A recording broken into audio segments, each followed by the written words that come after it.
ദൈവം നമുക്ക് അനുകൂലമെങ്കിൽ പ്രതികൂലം ആര്? ചില ആളുകൾ പറയാറുണ്ട്, എന്റെ സൈഡ് നിൽക്കാൻ, എന്റെ കൂടെ നിൽക്കാൻ എനിക്ക് ആരുമില്ല, ദൈവം മാത്രമേ ഉള്ളൂ. എന്റെ ചോദ്യം, വേറെ ആര് വേണം? നിങ്ങളെ സപ്പോർട്ട് ചെയ്യാൻ, നിങ്ങളുടെ ഒപ്പം നിൽക്കാൻ ഒരു വ്യക്തികളെയും നിങ്ങൾക്ക് കാണാൻ കഴിയുന്നില്ല. പക്ഷേ നിങ്ങൾക്കുറപ്പുണ്ട്, എന്നെ വിളിച്ച് വേർതിരിച്ച് എന്നെ കണ്ട് തെരഞ്ഞെടുത്ത എന്റെ ദൈവം എന്റെ കൂടെയുണ്ട്, എന്റെ ദൈവം എനിക്ക് അനുകൂലമാണ്, അവൻ എന്റെ സൈഡാണ് എന്ന ഉറപ്പുണ്ടെങ്കിൽ ഈ ഉലകം മുഴുവൻ നിനക്ക് വിരോധമാണെങ്കിലും എന്റെ ദൈവം നിന്നെ മാനിച്ചിരിക്കും.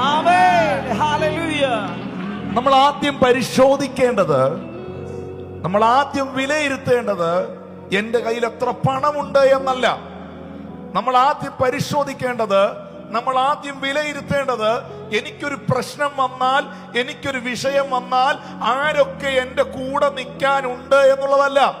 എനിക്കൊരു വിഷയം വന്നാൽ, എനിക്കൊരു പ്രതിസന്ധി ഉണ്ടെങ്കിൽ ആരൊക്കെ എനിക്ക് വേണ്ടി പ്രാർത്ഥിക്കുമെന്ന് പോലും അന്വേഷിക്കേണ്ട ആവശ്യം നിങ്ങൾക്കില്ല.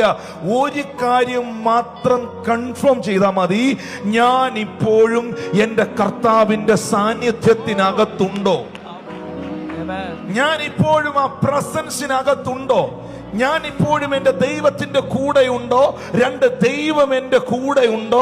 ഈ ഒരു കാര്യം മാത്രം ഉറപ്പിച്ചാൽ മതി. കുശവന്റെ ചക്രത്തിലിരിക്കുന്ന കളിമണ്ണ് തകർന്നു പോയാലും, അത് ഉടഞ്ഞു പോയാലും, അത് കുശവന്റെ ചക്രത്തിലും കുശവന്റെ പ്രസൻസിലും ഉള്ളിടത്തോളം കാലം അതിനെ മറ്റൊരു പാത്രമാക്കി മാറ്റാൻ കുശവന് കഴിയും.